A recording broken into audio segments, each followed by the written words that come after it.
ധ്യായാമോദവളാവകുണ്ടനവതീം തേജോമയീം നൈഷ്ഠികീം സ്നിഗ്ധാപാംഗവിലോകിനീം ഭഗവതീം മന്ദസ്മിതശ്രീമുഖീം വാത്സല്യാമൃതവർഷിണീ സുമധുരം സങ്കീർത്തനാലാപിനീം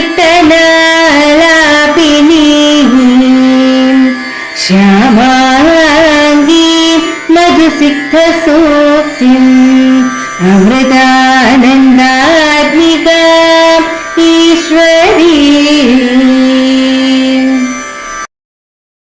ഗജാനനം ഭൂതഗണാതിസേവിതം കവിത്തജംബൂഫലസാരഭക്ഷിതം ഉമാസുതം ശോകവിനാശകാരണം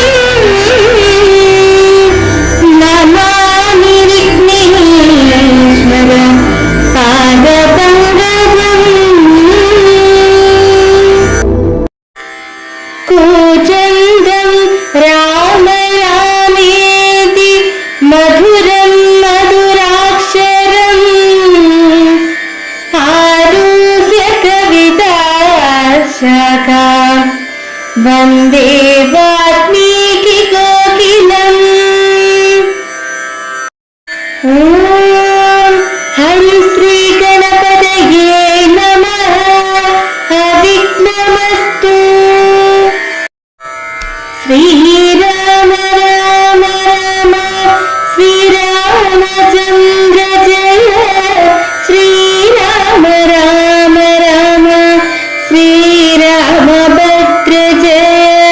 ശ്രീരാമ രാമ രാമ സീതാഭിരാമ ജയ. ശ്രീരാമ രാമ രാമ ലോകാഭിരാമ ജയ. ശ്രീരാമ രാമ രാമ രാമനായ രാമ. ശ്രീരാമ മമ ഹൃദി രമതാം രാമ രാമ.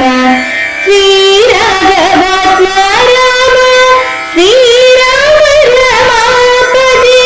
ശ്രീരാമ രമണീയ വിഗ്രഹ നമോസ്തുതേ. ശ്രീരാമ രമണീയ വിഗ്രഹ നമോസ്തുതേ.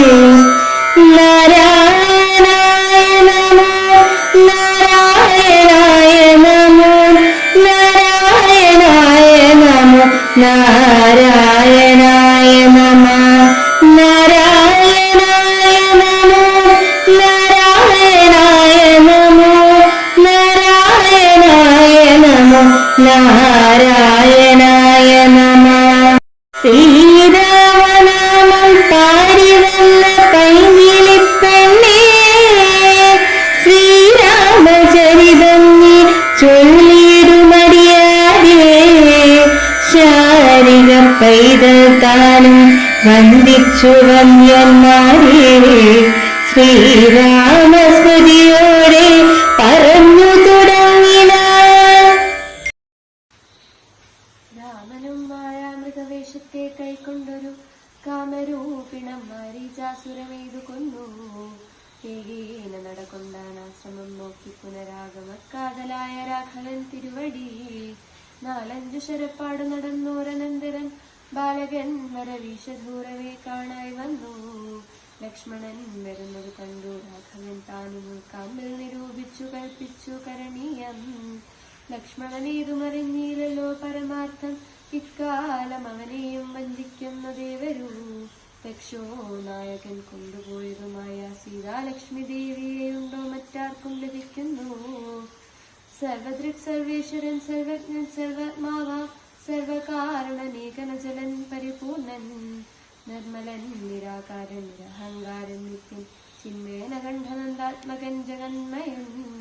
മായയാ മനുഷ്യഭാവേന ദുഃഖിച്ചിടിനാൽ കാര്യമാനുഷൻ മൂഢാത്മാക്കളെ ഒപ്പിപ്പാനായി തത്വജ്ഞന്മാർക്ക് സുഖദുഃഖഭേദങ്ങളൊന്നും ചിത്തേ തോന്നുകയുമില്ല ജ്ഞാനമില്ലായ്കയാൽ. ഓം അമൃതേശ്വരി നമഃ. ആരണ്യകാണ്ഡത്തിലെ സീതാന്വേഷണ ഭാഗമാണ് ഇന്നിവിടെ പാരായണം ചെയ്തത്. സീതാദേവിക്ക് മുന്നിൽ മായാമൃഗമായി വേഷം കെട്ടിവന്ന മാരീചൻ എന്ന അസുരനെ അമ്പെയ്ത് കൊന്ന ശേഷം ആശ്രമത്തിലേക്ക് തിരിച്ച് രാമൻ 4-5 ശരപാട് നടന്നപ്പോഴേക്കും അനുജനായ ലക്ഷ്മണൻ തൻ്റെ സമീപത്തേക്ക് വരുന്നത് കണ്ടു. ലക്ഷ്മണന്റെ വരവ് കണ്ടപ്പോൾ തന്നെ താൻ ചെയ്യേണ്ടതായ ചില കാര്യങ്ങൾ ശ്രീരാമൻ മനസ്സിൽ നിശ്ചയിച്ചുറപ്പിച്ചു.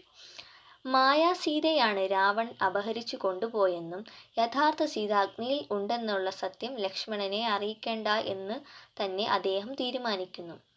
സാക്ഷാൽ ലക്ഷ്മീദേവിയായ സീതാദേവിയെ അപഹരിച്ചു കൊണ്ടുപോകാൻ രാവണന് ഒരിക്കലും സാധിക്കില്ല. ഈ പരമാർത്ഥം അറിയാവുന്ന പരിപൂർണനായ ശ്രീരാമൻ കാനനത്തിലെ സർവചരാചരങ്ങളോടും തൻ്റെ പത്നിയെ അന്വേഷിക്കുന്നു. അജ്ഞാനികളായ നമ്മെ ബന്ധിപ്പിക്കുവാനായിട്ടാണ് ആ ജഗദ്ഗുരു നമുക്ക് മുന്നിൽ അഭിനയിക്കേണ്ടി വരുന്നത്. ഭഗവാൻ എന്നത് തത്വമാണ്. ഭഗവാനെ അറിയുന്നവരും അങ്ങനെ തന്നെ ആയിരിക്കണം. അങ്ങനെയാണെങ്കിൽ സുഖവും ദുഃഖവും നമുക്ക് ഉണ്ടാവുകയില്ല. ചില ലക്ഷ്യപ്രാപ്തിക്കായി പരബ്രഹ്മമായ സാക്ഷാൽ ഭഗവാന് പോലും മറ്റുള്ളവരുടെ മുൻപിൽ അഭിനയിക്കേണ്ടി വരുന്നുണ്ട് എന്ന വലിയൊരു സത്യത്തെ ഇവിടെ അവതരിപ്പിക്കുന്നു. തനിക്കേറെ പ്രിയപ്പെട്ടവ നഷ്ടപ്പെടുമ്പോൾ ദുഃഖിക്കുന്ന ഒരു വ്യക്തിയെപ്പോലെ ദുഃഖിക്കുന്ന ശ്രീരാമചന്ദ്രനെ നമുക്കിവിടെ കാണാം. മായയിൽപ്പെട്ട ഭ്രമിക്കുന്നവർക്ക് മാത്രമേ സുഖവും ദുഃഖവും ഉണ്ടാവുക എന്ന വലിയൊരു സന്ദേശം കവി നമുക്ക് കാട്ടിത്തരുന്നു. ഓം നമഃ ശിവായ.